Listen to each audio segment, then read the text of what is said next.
Bali ngayon guys, ang aking resolution ngayon 2024, magbago na ako. Hindi na ako mag-chismis ng kapitbahay namin. Hindi ko sila pag-usapan. Pwede na! Hindi ko na sila palaging pakialaman. Most of all, hindi na ako magkikwento galing sa kanila. Yung mga sinasabi sa akin, hindi ko na ipagkwento. Hindi ko na ipalabas.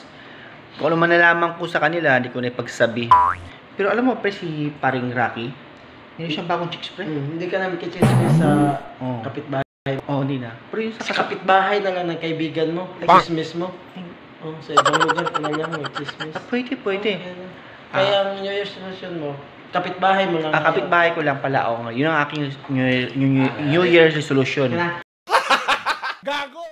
Basta yung kapitbahay ko, hindi ko na ipag-chismis. Pero sa kabilang baryo, pwede pa. Dili naman mo kapitbahay. Tama. Yung kasi hindi na kami kapitbahay. Samantalang sa ibang kabilang baryo naman yun. Kapitbahay na lang. Yung kapitbahay na lang pala, pwede. Bali ngayon, hindi na ako mag-chismis. Hindi na ako mamarites sa kapitbahay namin. Pero sa kabilang baryo, pwede pa.